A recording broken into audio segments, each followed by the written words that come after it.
En esta charla, Sebastián Lora nos enseña que comunicar bien no es tanto hablar, es escuchar. Escuchar a tu interlocutor para conocerlo mejor, emocionarlo y convencerlo. Exingeniero convertido en referente en habilidades comunicativas, creador de contenidos, Sebastián Lora comparte aquí ejemplos, errores que todos cometemos y trucos sencillos para captar la atención de tu público. Si quieres aprender a dejar huella, esta entrevista es para ti.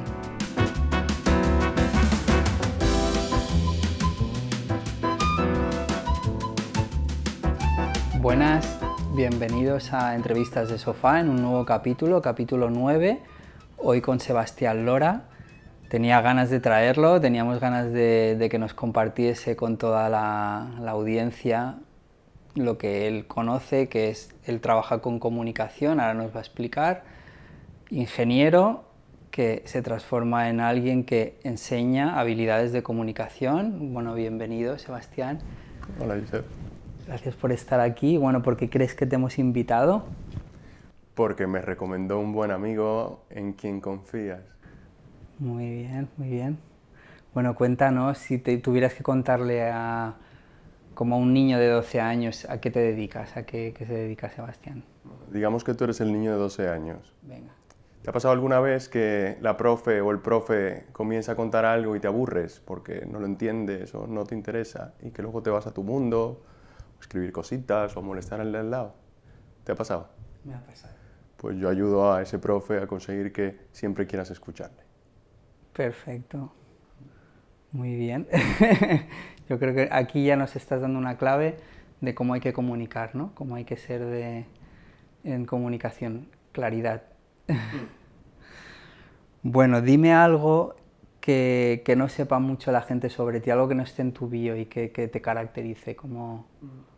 Mira, de adolescente yo era más tímido, retraído, poco arisco en algunas circunstancias, supongo que como consecuencia de las inseguridades del pasado.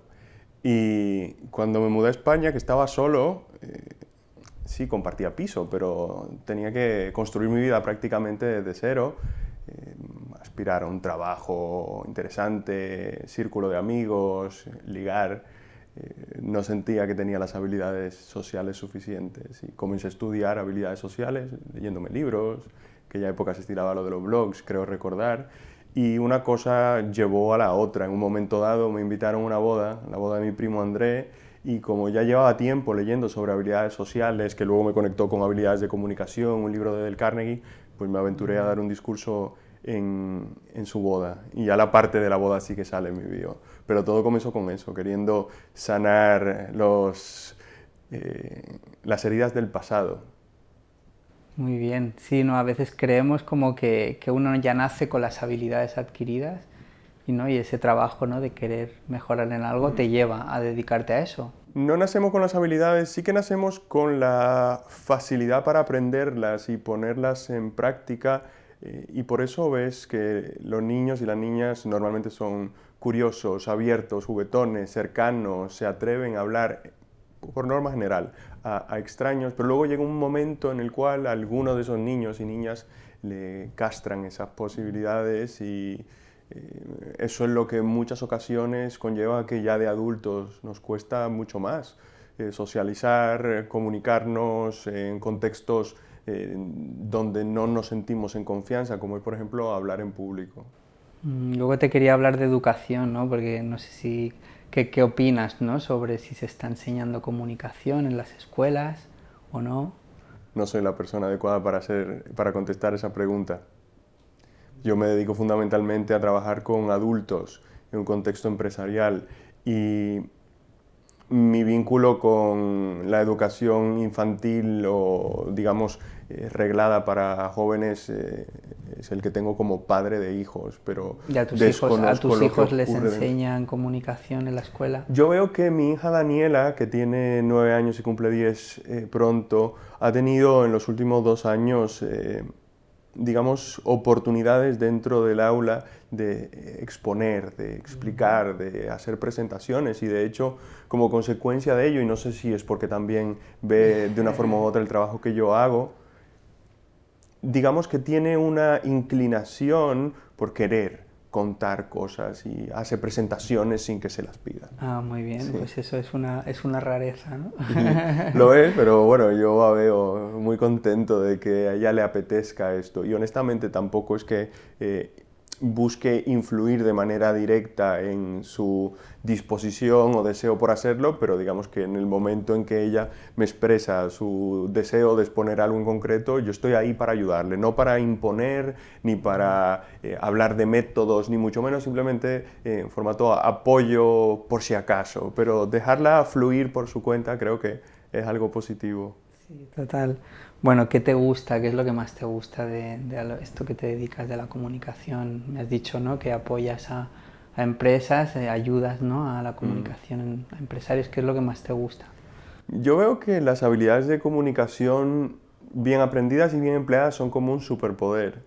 Y si conectamos con lo que te comentaba hace un ratito, de que muchas veces de pequeños nos castran esas posibilidades y luego nos hacemos adultos inseguros, desarrollar habilidades de comunicación en personas a quienes se les ha puesto una traba y cuyas inseguridades han nacido y crecido tras la adolescencia, les permite comenzar a derrumbar estos bloqueos. Y hay circunstancias donde ves a gente que iniciando un curso con esa sensación de no puedo, en un momento dado tiene un cambio de chip que le ayuda a entender que sí puede, y luego es que notas en su cara, en su energía, el cómo pasan a ver el Matrix de una forma u otra, y es muy bonito porque esto te permite impactar de lleno en las capacidades personales y humanas de ese individuo y le ayuda a crecer, pero como consecuencia de ello, eso le permite luego convertirse en una especie de altavoz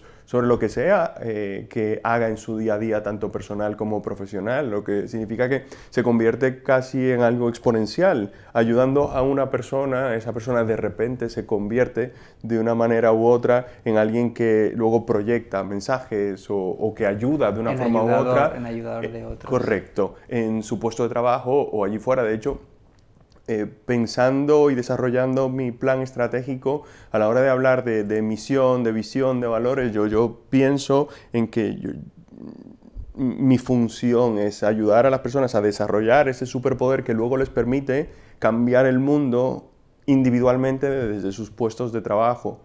Y eso es lo que más me conecta con lo que yo hago, la capacidad o la posibilidad, diría, de ayudar a la gente a romper ese cascarón, hacerse más grande, pero gracias a esa grandeza dejar también su propio legado.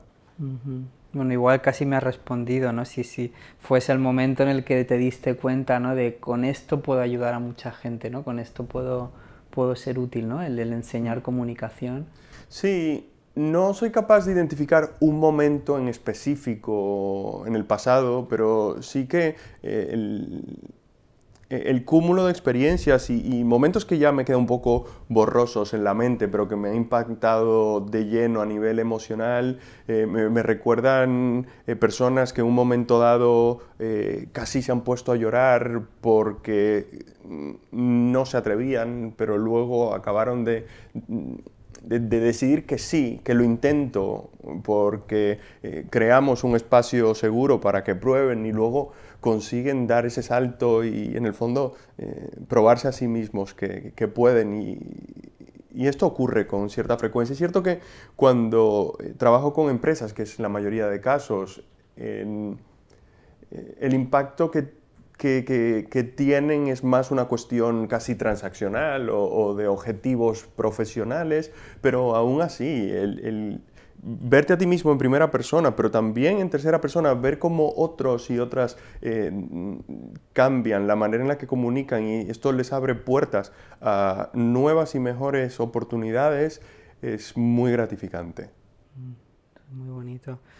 Además veo como digamos, tu evolución, ¿no?, de venir de estudiar ingeniería, ¿no?, de una parte más técnica, más de ciencias, y ahora trabajar más desde la comunicación, que quizás eres un buen traductor, ¿no?, para entender a empresarios, a empresas o a gente más técnica a desarrollar esta habilidad, ¿no?, que a veces suele estar como, no suele acompañar, ¿no?, en la comunicación. Bueno, yo creo que, como decía Steve Jobs en el discurso famoso ese de Stanford, es una cuestión de unir puntos que de entrada o en el camino no tienen un vínculo, pero luego si ves en retrospectiva o un poquito más adelante cómo una cosa se une con otra y de repente en conjunto tiene muchísimo más fuerza que de forma individual o separada. El hecho de haber estudiado ingeniería, haber sido un poco más de ciencias que de letras de una forma u otra en el pasado, pero luego haber estado en un contexto de negocios y aunque nunca tuve un puesto de liderazgo, sí que ya estaba cerca de ello y estaba en reuniones donde se hablaba de cosas y de temas relacionados con estrategia, negociación, contratación, relación con clientes. Pues eso me ha permitido, en cierta forma, unir diferentes mundos que son muy útiles en un contexto profesional. La parte académica técnica, la parte de negocio y luego la comunicación es como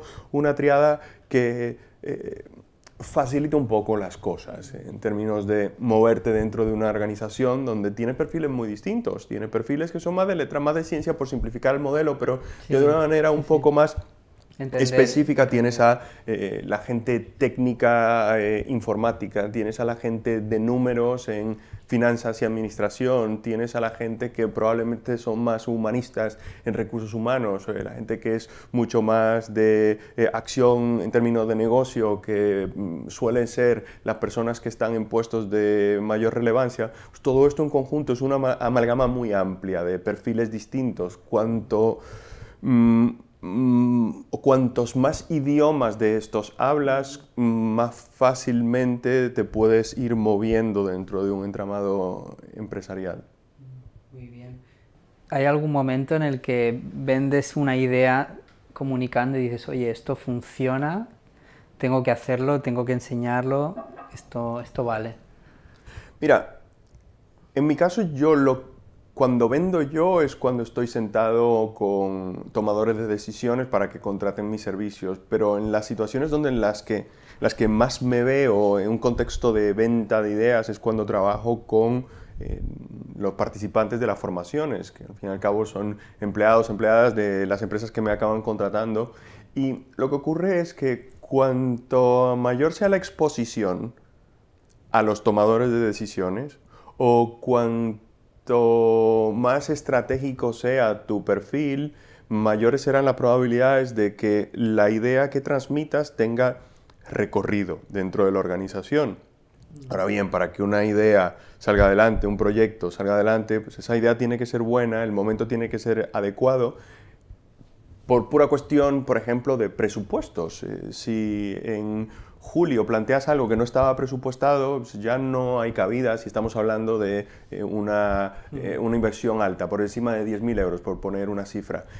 Claro, muy probablemente para poder sacar adelante un proyecto de 10.000 o más, tengas que sentarte a negociarlo en octubre, que para las empresas que tienen año fiscal, enero-diciembre, pues octubre es un momento en el cual se están comenzando a trabajar los presupuestos del año siguiente. Entonces es una mezcla de que tu idea sea buena con el momento adecuado, pero luego la comunicación inteligente. Entonces, al fin y al cabo, el que seas capaz de vender tu propuesta depende de esos tres elementos. Yo me ocupo sobre todo de ayudar a la gente en el tercero, en conseguir que la comunicación sea inteligente. ¿Qué consejos podrías dar a nuestra audiencia que nos sigue en cuanto a lo mejor errores de comunicación que identificas, que se repiten mucho? Lo primero es dejar de mirarse al ombligo. Está el típico cliché, tenemos una boca, dos orejas, hay que escuchar el doble de lo que hablamos. Es un cliché, pero los clichés nacen de verdades casi absolutas o verdades como puños, y este es algo que ocurre muy habitualmente en el día a día empresarial, y no porque la gente no tenga empatía, porque por lo regular la tenemos. Lo que pasa es que en el mundo empresarial la gente lo que no tiene es tiempo y tiene un alto nivel de presión. Y cuando tienes mucha presión, poco tiempo y 17 entregables para ayer, es normal que no te sientes a pensar y a prepararte adecuadamente. Una objeción que escucho frecuentemente en las formaciones donde yo pregono que hay que dedicar tiempo a la preparación es: no tengo tiempo. No tengo tiempo para prepararme. Y luego yo digo: pero si tienes tiempo para que la reunión haya que repetirla 3 veces. porque no llegaste con la preparación adecuada, o que esa presentación que impactará de lleno a tu capacidad de alcanzar los objetivos no sirva de nada. El tiempo mejor invertido, ¿no? Correcto. Entonces, uno de los grandes problemas en el contexto de comunicación en el trabajo, donde quieres influir sobre personas que no tienen las prioridades que tienes tú, es pensar que tu tema, tu prioridad, tu proyecto le va a importar a los demás por igual. Y no es así, porque todo el mundo tiene sus propias prioridades, sus propios objetivos, las métricas por las cuales les miden. Y claro, si no te sientas a dedicarle tiempo, esfuerzo, cariño a esa preparación previa que nace de sentarse a pensar en qué le importa a la otra persona, que es empatía, pero más desde una perspectiva estratégica, por eso yo lo llamo empatía estratégica, si no pasas por ese proceso, luego lo que sea que cuentes, o no se va a entender o no va a interesar. Y a ti lo que te interesa no es lo mismo que me interesa a mí. Claro. Solo en la medida en la que yo sea capaz de traducir mi propuesta a lo que te interesa a ti en términos de tus objetivos, conseguiré que quieras escuchar lo que vengo a plantear. Entonces yo diría que el mayor error que luego hace que goteen otros suberrores es no dedicar tiempo a la preparación exhaustiva. Y escuchar, que has dicho, ¿no? Escuchar. Pero es que es parte de esto. La preparación pasa por escuchar no solamente de antemano a las personas y tener la disposición de hacer las preguntas y escuchar a sus respuestas, sino sentarte a pensar en las otras personas, que en cierta medida es como escuchar sus necesidades, aunque sea en la distancia. Muy bien. Y ahora un pasito más. Alguien que tiene una buena idea, ya ha hecho este proceso, que no aburra, ¿no? Que no aburra contarlo, que no aburra al otro, no le haga dormir. Mira, aburrimiento y falta de interés se solapan, pero no son lo mismo. Es difícil llevarlo a un caso específico si hablamos desde generalidades, luego vemos si surge en la conversación un caso más concreto, pero en las empresas por lo regular, las empresas sobre todo a partir de cierto tamaño, que se están jugando mucho, se sientan a construir planes estratégicos. Y por poner un ejemplo, dentro del plan estratégico hay una visión y hay ciertas prioridades en el corto, medio y largo plazo, donde por ejemplo está la sostenibilidad, donde están los costes, está la expansión internacional. Digamos, imaginemos una empresa que tiene estos tres como pilares o prioridades estratégicas que alineados ayudan a apuntar a la visión. Cuando tú como alguien que quiere proponer un proyecto, imaginemos que va a mejorar los costes operativos de tu hotel dentro de una empresa hotelera, vamos a llevarlo a un caso un poquito más específico, sí. Piensas en cambiar las amenidades y en general los utensilios que compras para poder dar servicio a tus clientes.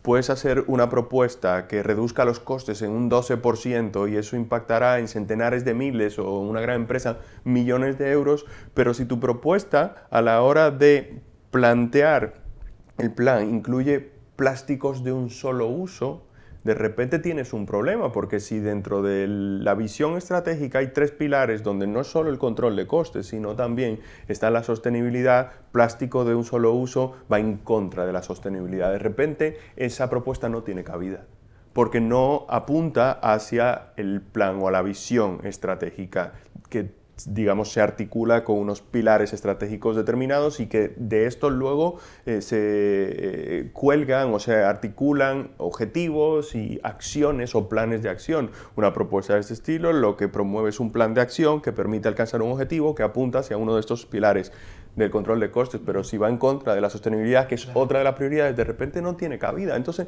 lo primero es hacerlo interesante o relevante. ¿Y qué significa relevante? Que a la otra persona le importe. Vale. Y alguien que toma una decisión en una empresa para que le importe tu planteamiento tiene que estar ligado con sus objetivos. Si el planteamiento se lo estás haciendo a alguien de finanzas, pues muy probablemente le interesa esta parte de control de costes, pero ¿qué ocurre? El máximo o máxima responsable de finanzas luego se sienta en la mesa del comité ejecutivo, tiene que vender también sus propuestas y estas tienen que apoyar o al menos no perjudicar a los otros pilares. Entonces, ¿qué ocurre? De repente, como esto no tiene cabida, no es relevante porque no resuelve un problema que dificulta la consecución de los objetivos, o resuelve uno pero interfiere con otro. Entonces, lo primero es hacerlo interesante, y para hacerlo interesante tiene que ser relevante. Relevante es que sea importante, y en un contexto empresarial, importante es todo aquello que ayuda a la empresa a cumplir con el plan estratégico. Ese es lo primero. Sin eso no hay posibilidades. El que luego sea apetecible o que no aburra ya es una siguiente fase. Esa es la siguiente fase. Es más una cuestión de cómo lo cuento. Y tú ahí, bueno, sé que es muy genérico también. Nosotros en nuestra organización abogamos siempre por una conversación mucho más cercana, más conectada con las historias, con el otro, ¿no? Para que esto sea no aburrido, ¿no? Para que entretenga de alguna manera, ¿no? Como hablábamos hace un rato antes de que pusiéramos a grabar, en las empresas tienes a perfiles técnicos, perfiles no técnicos, aunque creo que esto lo hablamos ya dentro de la entrevista. Y muchas veces lo que ocurre es que esa típica presentación que es aburrida porque es excesivamente plana es porque carece del componente humano, el componente emocional. Y se basa únicamente en el dato y en la información. Y yo esto lo comparo con darle una pastilla a un perro. ¿Tú tienes perro? Gato. Tienes gato. ¿Has tenido que... ¿Cómo se llama tu gato? Dulce. Dulce. ¿Has tenido que medicar a Dulce alguna vez? No. Vale. Aquellas personas que han tenido que medicar a sus mascotas, cuando les pregunto si han probado darle solamente la pastilla, por lo regular me dicen que no, porque no se la tragan. Es un asco, la escupen y es muy complicado medicar a un animal por la boca solamente con la pastilla sin un aliciente. Yo no tengo perro, pero tengo un niño de 5 años que se llama Mateo que odia el apiretal, que es el paracetamol en jarabe. La única vez en la que he sido capaz de darle apiretal fue diluyéndolo en néctar de melocotón, que es el más dulce del mercado. Claro, igual que Dulce o cualquier otra mascota o Mateo, que en ocasiones están enfermitos, hay que darles una medicina y sin esa medicina no van a sanar, al menos no tan rápido como nos gustaría, pero que sin el aliciente la escupen, necesitamos envolver esa pastilla en una croqueta, una salchicha o un trozo de jamón dulce o dentro del néctar de melocotón. ¿Qué ocurre? La mayoría de presentaciones en trabajo son solamente la pastilla. Y la pastilla es crucial, porque sin la pastilla no hay sanación, sin el dato no hay claridad sobre el impacto que puede tener una iniciativa versus otra. Pero sin la albóndiga, sin el aliciente, no me la trago, desconecto, me aburro. Entonces ahí, como bien planteas tú, donde son importantes las historias, sobre todo que nos ayuden a ver el por qué tenemos que hacer esto versus otra cosa, cómo impacta a la organización y a las personas concretamente o a los clientes. Y es ahí donde está el componente humano. Las historias que conectan suelen ser aquellas que nos ayudan a visualizar a una persona, preferiblemente con la que nos identificamos. Cuando a la hora de contarme tu plan, me cuentas la historia de un cliente que lo estaba pasando mal y que fuimos capaces de ayudarle a que su vida cambiase como consecuencia de haber contratado nuestros servicios de formación en habilidades de comunicación, de repente la persona que escucha, si se identifica con la situación o con el perfil de quien sale dentro de la historia, de repente se lo traga, como tú has se dicho. lo traga con ganas. Con ganas, porque claro. el jamón o la albóndiga o el néctar de melocotón lo que busca es que la gente o el animal o quien sea se trague el mensaje, pero con ganas. Con ganas.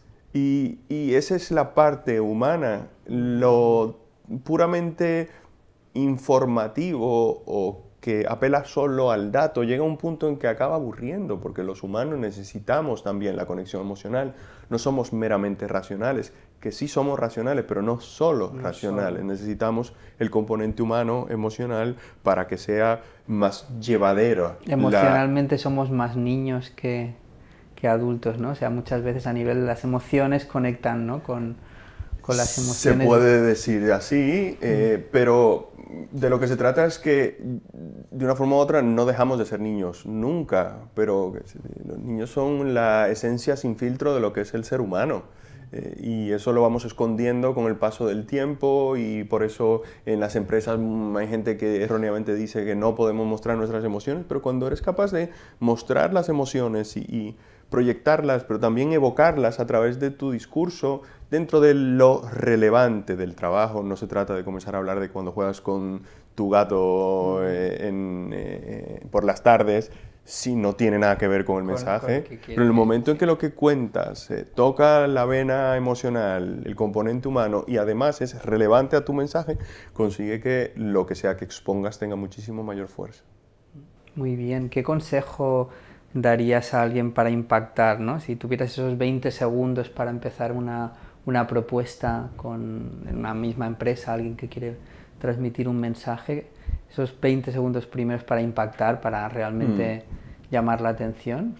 Mira, para que se entienda, primero hay que partir de un error muy habitual a la hora de iniciar una intervención, en una reunión, en una presentación, y lo típico es: hola, buenos días, no sé qué, no sé cuántos. O muchas veces, un momentito, que no me está funcionando. Entonces, no cuidamos de esas primeras impresiones, y esos primeros momentos tienen un gran impacto sobre los demás, sobre todo cuando a quien tienes enfrente no te conoce todavía o no te conoce bien. Entonces hay que cuidar muy bien esos primeros momentos, y entre otras cosas, cuando ya se da el pistoletazo de salida de comenzar a hablar, que aquí hago un paréntesis, en una reunión, una exposición, siempre hay una parte inicial de que la gente se está sentando, de un hola, ¿qué tal?, en lo que van entrando, o cuando vamos saliendo en las cámaras, en un Teams o en un Zoom. Eso no es el momento de exposición, eso es la parte logística que da inicio a lo que luego será la reunión. Pero una vez ya estamos dentro de la reunión y ya formalmente hemos comenzado y te dan la palabra, de lo que se trata es ir directamente al grano. Y lo que yo recomiendo es ir al grano de algo que le importe a la otra persona. ¿Y qué le importa a la otra persona? Su situación, problemas que quiere resolver o resultados que quiere obtener. Y en un contexto profesional, imaginemos que nos estamos reuniendo porque las ventas han caído un 17% y esto pone en peligro la consecución del objetivo trimestral. Es comenzar directamente al grano sobre esto, o todo lo contrario, que es la promesa. Hoy vengo a contar cómo en 3 semanas podemos darle la vuelta a esta situación de ventas, y no solamente mejorarla, sino superar el presupuesto en un más 4%. Directo. Puñetazo. Pero eso requiere preparación, eso no se improvisa. Claro, totalmente. Bueno, nos lo estás contando ya de alguna manera, pero ¿algún ejemplo de una historia mal contada y cómo podrías mejorarla?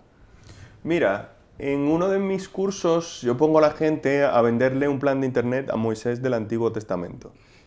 Y este es un ejercicio que lo que busca es que aquellos que tienen perfiles comerciales o que tienen dentro de la empresa perfiles de venta interna se pongan en la piel de la otra persona. Primero, sentándose a pensar en cómo adapto el lenguaje a su capacidad de comprensión, pero cómo adapto el enfoque a sus necesidades e intereses. Y muchas veces, por esa falta de práctica de ponernos en la piel de la otra persona en un contexto empresarial, empatía estratégica, hablamos de lo que nos interesa a nosotros y en el lenguaje propio nuestro, y no nos sentamos a pensar en lo que le interesa a la otra persona y cuál es su capacidad de comprensión. Y en más de una ocasión en este mismo ejercicio, cuando tienes esa interacción en juego de rol con Moisés de un lado y el vendedor de Yastel o de Yoigo del otro, comienza la interacción y la persona que viene a vender dice: bueno, Moisés, vengo a venderte un plan de internet. Es como, ya has perdido. Ya está, ya acabó. Porque primero, a alguien que quieres que te compre, si hablas de venderle, a la gente no le gusta que le vendan. Desconecta. Estás empujando tu agenda, tu interés, y ese es tu ombligo. A la otra persona no le interesa tu ombligo, le interesa el tuyo. Entonces, lo que queremos es siempre iniciar de una forma que le interese a la otra persona, en un lenguaje que comprenda, de forma que se dé cuenta uno, de que has hecho los deberes, pero en segundo lugar, de que lo que sea que vienes a hablarle está enfocado en él o en ella y no en ti. En ese momento, esa empatía estratégica lo que consigue es que tus objetivos y los míos se engrampen o se encuentre ese solapamiento, y cuando comienzo a trabajar en esa parte de solapamiento es cuando hay posibilidad de acuerdo. Yo digo siempre que en las empresas la colaboración es difícil, pero no es imposible. Para poder colaborar hay que construir un contexto común. No va de lo que yo quiero, va de cómo con lo que yo quiero puedo ayudarte a ti a alcanzar lo que tú quieres, y es ahí donde está la magia.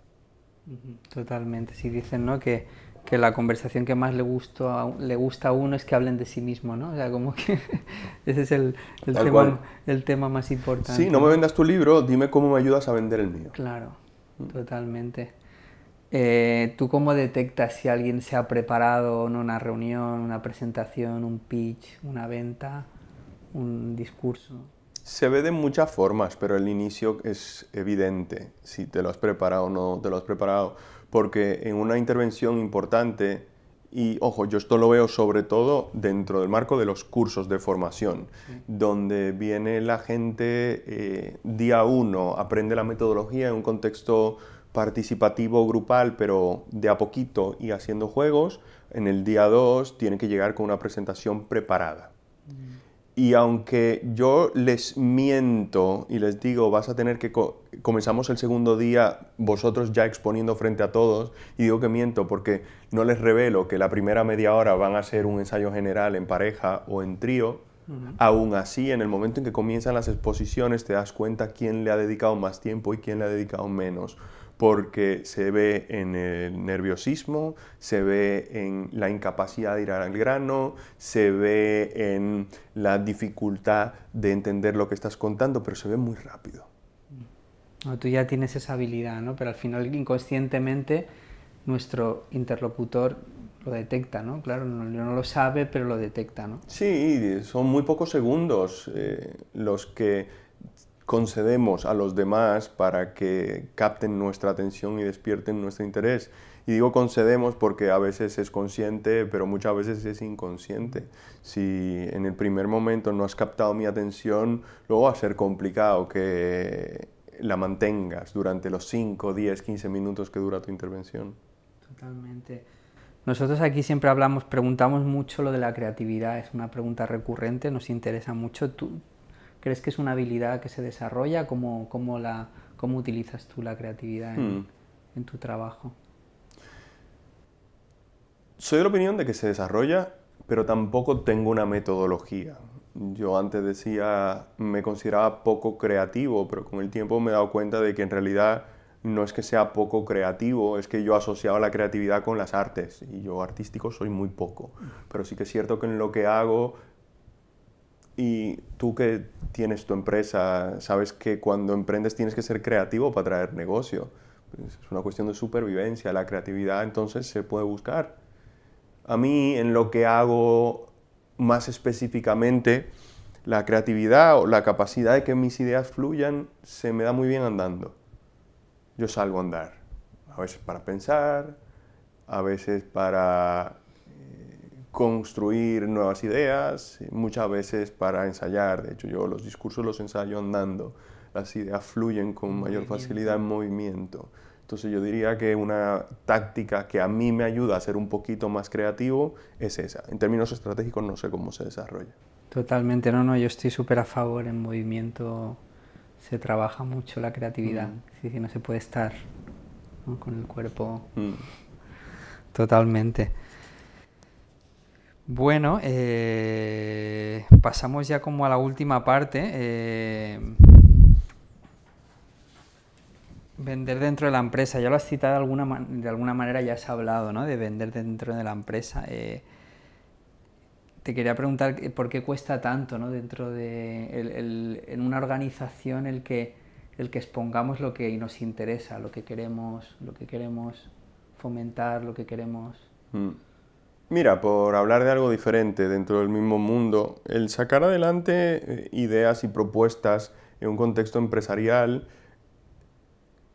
requiere que tengamos en cuenta a quién beneficia y a quién perjudica. Las grandes empresas, entre otras cosas, tienen lo que llaman por ahí silos, que son, digamos, mundos que no se comunican entre ellos, vasos no comunicantes. Y el problema de los silos es que, como los grandes proyectos de transformación, por ejemplo, requieren el trabajo colaborativo de áreas distintas, pues luego, si no hay buena comunicación entre las áreas, los proyectos se eternizan o directamente no salen, o salen mal, o alguien te lo tumba por detrás. Y hay una pieza clave que hay que tener en cuenta, sobre todo cuanto más alto estás en la jerarquía o más de cerca estás a dicha jerarquía y toma de decisiones, y es el componente de relaciones.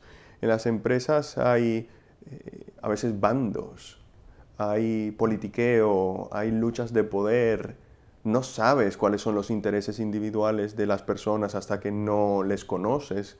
Entonces hay un componente importante a tener en cuenta si quieres, por un lado, tener posibilidad de progresión dentro de la organización, pero luego ser capaz de sacar adelante ideas o proyectos de gran calado, y es la importancia de construir lazos, conocerte con la gente, llevarte bien. Hay una máxima de los negocios que dice que en igualdad de condiciones la gente hace negocio con gente que conoce, que le cae bien y en la que confía. Y si lo llevamos ya a un contexto más específico de proponer algo que va a tener un gran impacto para la empresa, pero que luego también puede impactar de forma directa a diferentes áreas de la empresa, en positivo en algún lado, en negativo en otro, implica que la gente va a apoyar los proyectos de personas con las que tienen una relación de confianza, con las que se llevan bien y a veces a las que le deben favores. Y eso es importante tenerlo en cuenta a medida que vamos progresando. Es la importancia de estrechar lazos con personas. De hecho, una charla reciente proponía a las personas que una especie de plan de guerrilla donde lo primero es hacer un mapa de quiénes son los jugadores en ese tablero de ajedrez que es una empresa al fin y al cabo, y es entender quiénes deciden, pero luego también quiénes influyen sobre quiénes deciden. Digamos, los consiglieris en el mundo de la mafia. Quien influye sobre quién toma la decisión, tienes a asistente personal, por ejemplo. Tienes a quienes se sientan muy cerca en la mesa del comité ejecutivo, pero también con quienes tienen relaciones personales de confianza. Entonces, entender cómo se mueven los hilos dentro de la organización, y luego de una manera estratégica comenzar a ver cómo construyen lazos desde la autenticidad y de forma genuina, pero sabiendo que es una mezcla entre relacionarte porque quieres llevarte bien con la gente versus porque es necesario para poder progresar dentro de la organización y que salgan adelante los proyectos importantes y que tú cumplas con tus objetivos sabiendo que necesitas de otros para poder cumplirlo. Pues eso te lo tienes que currar. Sí, o lo que has dicho al principio, habilidades sociales, es que es así. O sea, el que diga, no, es que no es mi caso, si quieres algo en la vida tienes que tienes que trabajar eso, ¿no? Sí, además es algo, yo creo que también yo comento mucho con los clientes y con el equipo, que es importante que no dejemos el trabajo de investigación previo. Es muy importante profundizar y pensar bien las cosas. A veces pensamos que es esa capacidad de improvisar, pero esa capacidad de improvisar viene de un entrenamiento previo, ¿no? Ojo, que ser capaz de improvisar es útil, pero la improvisación no es una estrategia. La improvisación es la capacidad de salir airoso cuando te han sorprendido. Cuando se han torcido las cosas. O porque no te has preparado lo suficientemente bien, o porque no conocías del todo a esa persona y cuáles eran sus necesidades o inquietudes. Ser capaz de improvisar es útil, pero intentemos pensar menos en cómo aprendo a improvisar y pensemos más en cómo me preparo para no tener que improvisar. Totalmente, y esto me conecta con... Si nos cuentas alguna experiencia que hayas tenido en una presentación, algún momento difícil o algún momento que justo dijiste, wow, ¿no? Esto me enseña algo positivo, ¿no? A ver, momentos difíciles. Yo recuerdo una vez en una conferencia, creo que en el año 2015, Estaba frente, no sé, 300 personas o algo así, que cuando acabo la charla comienza la ronda de preguntas, coge un tipo el micrófono y comienza diciendo, te voy a poner en evidencia. Wow. Véndeme en un minuto, ¿por qué tendría yo que contratar tus servicios? Y bueno, lo pensé un momentito y acabé contestando en un poco menos de un minuto. Al final su única objeción posterior fue, ya, pero no lo hiciste en un minuto.